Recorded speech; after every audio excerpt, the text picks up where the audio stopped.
संघ प्रमुख मोहन भागवत ने जो बयान यूपी की राजनीति में इससे टेंशन बढ़ा दी है, जो बयान लगातार देते हुए नजर आ रहे हैं। भागवत के बयान पर बीजेपी खामोश है, तो वहीं विपक्ष ने इस बयान को हथियार बनाने की तैयारियां कर दी है।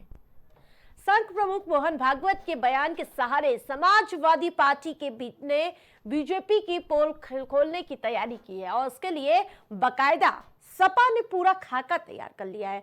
कैसे भागवत के बयान के सहारे बीजेपी को उसी के पाली में घेरना है और इसी पूरी कवायद के साथ मकसद देने की तैयारी है।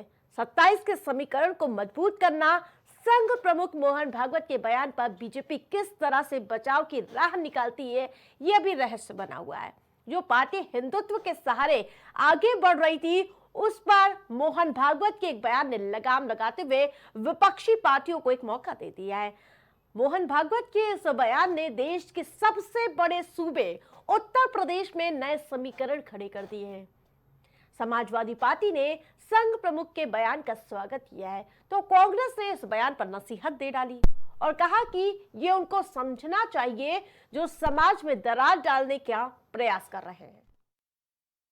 सगळं राम मंदिर झालं पाहिजे, ते होत आहे। हिंदूंची श्रद्धास्थान हिंदूंना वाटतं, परंतु असं केलं म्हणजे हिंदूमध्ये नेता होता येतं म्हणून किंवा अतिरेकी भूतकाळाच्या ओझ्याच्या परिणामामुळे अतिरेकी तिरस्कार, द्वेष, शत्रुता, संशय याच्या पोटी रोज एक नवीन प्रकरण काढणे हे कसं चालेल? हे नाही चालणार। शेवटी आपण आपलं सोल्युशन काय आहे? जगाला आपल्याला दाखवायचं आहे की आपण सगळे एकत्र नांदू शकतो। आपल्या देशात त्याचा छोटासा प्रयोग झाला पाहिजे। तो प्रयोग करताना आहेत आमच्या या सगळ्यांना सामावून घेणाऱ्या अनेक पंथ संप्रदायांच्या विचारधारा आमच्या इथे आहेत। कोई भी सर्वे और कोई भी ऐसा विवाद नहीं होगा, लेकिन हर जगह राजनीतिक लाभ लेना चाहते हैं। ये तमाम स्टेटमेंट इसलिए आ रहे हैं कि वो राजनीतिक लाभ लेना चाहते हैं। आज समस्या क्या है? आज बॉर्डर पे किसान नेता भूख हड़ताल पे बैठे थे, अनशन पे बैठे हैं। उनकी जान बचेगी कि नहीं बचेगी, उनका स्वास्थ्य कैसा है या स्वास्थ्य अच्छा रहेगा कि नहीं रहेगा, इस सवाल है। सोचिए, आज हम और आप जब चौधरी चरण सिंह जी को याद कर रहे हैं, उसी समय बॉर्डर पर किसान नेता बैठे हुए भूख हड़ताल पर। तो अभी भी ये सरकार जो किसानों के लिए फैसले लेने चाहिए थे, किसानों के फैसले नहीं लिए। ध्यान हटाने के लिए किसान के सवाल न पूछे कोई, बेरोजगारी पर कोई सवाल न करे, महंगाई पे कोई सवाल न करे। और आपने देखा नहीं, अभी अगर आप नमकीन पॉपकॉर्न खरीदोगे तो 12% जीएसटी है, और अगर मीठे पॉपकॉर्न लोगे तो आपको 18% जीएसटी देनी पड़ेगी। और नतीजे के तौर पे हम लोगों को वहां गए,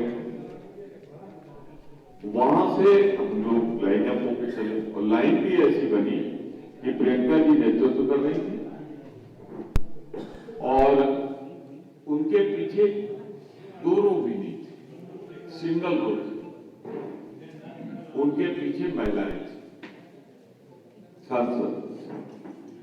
फिर उसके बाद हम लोग राहुल जी तो पीछे थे, फिर बाद में खड़गे साहब आ गए और राहुल जी वहां गए। वहां से जब हम लोग चल के उसका डिस्टेंस होगा। अपडेट के साथ मनीष श्रीवास्तव वरिष्ठ पत्रकार हमारे साथ जुड़ चुके हैं। मनीष जी, ऐसा क्या माहौल देखने को मिल रहा है जिसकी वजह से बार बार संघ प्रमुख को नसीहत देनी पड़ रही है? पूरे देश में एक माहौल बना हुआ है। जगह जगह से जो है मंदिर खुदाई करके मंदिर निकाले जा रहे हैं और धार्मिक स्थलों पे विवाद बढ़ता जा रहा है। उसी पर राष्ट्रीय स्वयं सेवक संघ के प्रमुख मोहन भागवत जो है वो भी लगातार मुखर है। बीते रविवार को उन्होंने मतलब यानी कि कल उन्होंने कहा कि धर्म पे भी उन्होंने कहा कि धर्म को समझना बहुत कठिन है। धर्म के नाम पर होने वाले सभी उत्पीड़न, अत्याचार, गलतफहमी और धन की समझ की कमी के कारण ही हुए हैं। जो भी अब तक हुआ है, जिस तरह का भी विध्वंस हुआ है और चीजों को दबाया गया है, उनके कहने का अर्थात मतलब यही है कि वो इसी वजह से हुआ है क्योंकि धर्म की नॉलेज नहीं है।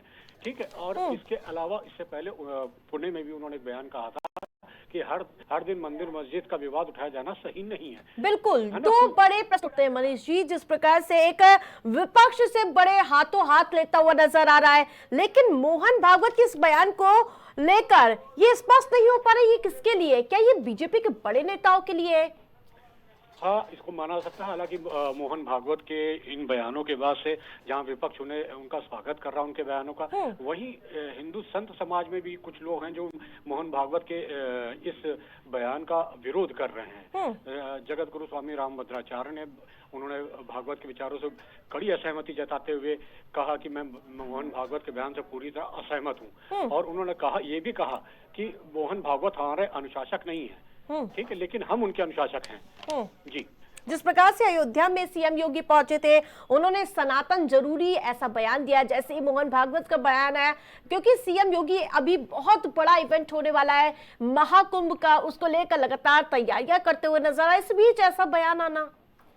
जी हाँ, नहीं, देखिए योगी जी की नीति, योगी जी का दर्शन और योगी जी की का दृष्टिकोण वो हमेशा से एकदम साफ है। वो जब उन्होंने शपथ ली थी उसी समय उन्होंने कहा था कि मैं टोपी नहीं पहनूंगा और कयामत का दिन कभी नहीं आएगा। ये जो उनका वक्तव्य थे ये एकदम साफ बताते हैं कि उनका दृष्टिकोण क्या है। वो वाकई हिंदुत्व उनकी यूएसपी है और हिंदुत्व के मुद्दे से वो नहीं हटेंगे, तो वो हिंदुत्व को लेके ही बढ़ेंगे चाहे कोई कुछ कहता रहे। बिल्कुल, देखने वाली बात होगी कि कितना इनके बयान से राजनीतिक पारा हाई होने वाला सूबे का। तमाम अपडेट के लिए धन्यवाद आपका।